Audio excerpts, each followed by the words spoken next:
si on met entre parenthèses la période Covid, la crise, l'incertitude et le ralentissement très fort des marchés qu'on a eu, on a, et c'est d'ailleurs ce qu'on a dans nos prévisions, une reprise du marché qui devrait intervenir et puis une poursuite de la hausse des volumes.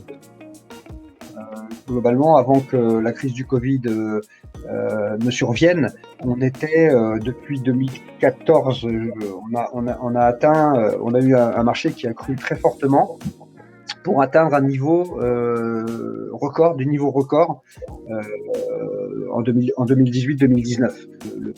Le taux d'équipement, le nombre de ménages motorisés gardait un potentiel de progrès. Ce sont des endroits où le recours à l'automobile est plus indispensable, c'est-à-dire qu'il y a moins de moyens de par modal alternative, les transports en commun sont moins développés, les modes doux, le deux roues, le vélo, etc., sont un peu plus compliqués pour des raisons de topographie, climatologiques, etc. Et donc, en fait, ce qui nous est très vite apparu quand on a commencé à travailler sur les zones, c'est qu'il restait un grand potentiel de croissance de l'équipement et donc de croissance du marché.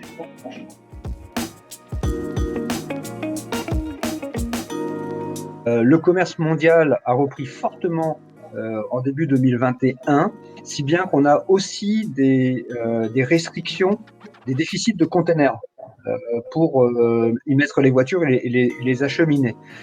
À tel point que on est à peu près sûr, on a demandé leur avis aux distributeurs aux Antilles et à La Réunion, on est à peu près sûr que ces restrictions vont impliquer des manques à immatriculer. Le marché 2021 va en souffrir, ce sera reporté sur 2022.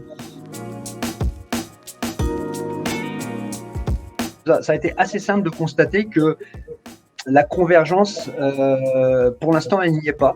Il y a moins d'initiatives d'autopartage, il y a moins de covoiturage, il y a moins de report vers les modes doux et vers le vélo aujourd'hui aux Antilles et à La Réunion. Alors, difficile de dire si c'est une situation qui va perdurer. En tout cas, sur les toutes prochaines années, il y a un retard qui n'est peut-être pas un retard, c'est peut-être une différence. Force est de la constater.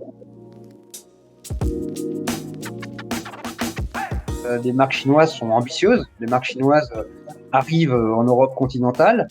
Alors c'est un peu une hypothèse, mais si ces problèmes d'approvisionnement ou la qualité du service, la réactivité, la disponibilité des véhicules des marques classiques venaient à poser problème, il pourrait y avoir des tentations d'aller se servir auprès des Chinois, qui ne demandent que ça.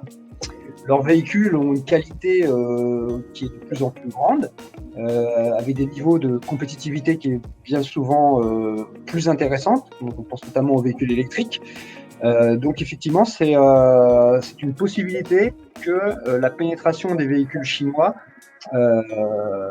se manifeste dans les DOM.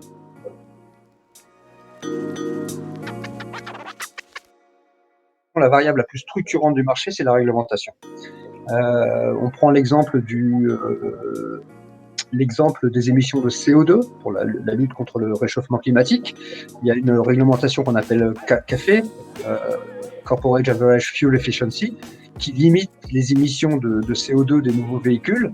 C'est cette réglementation qui a précipité l'envolée des ventes de véhicules électriques en Europe et son décollage un peu plus tardif, un peu moins puissant, mais tout de même bien visible dans les DOM. On a eu récemment, quand je dis récemment, c'est il y a une quinzaine de jours, le début d'un tour de vis encore plus serré sur l'ambition des réglementations, puisqu'on doit arriver en 2050 avec ce qu'on appelle le Green Act, Green Deal,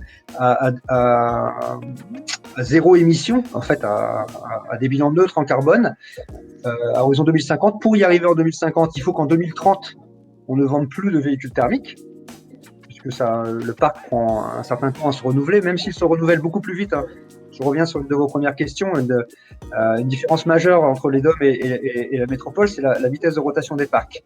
Pour des raisons de climatologie, encore une fois, de topographie, les véhicules vieillissent plus vite et donc se renouveler plus vite. Néanmoins, pour ne plus émettre de CO2 en 2030, d'ici 2025, en 2050, pardon, d'ici 2025-2030, il faudrait que le marché soit quasiment 100% électrique.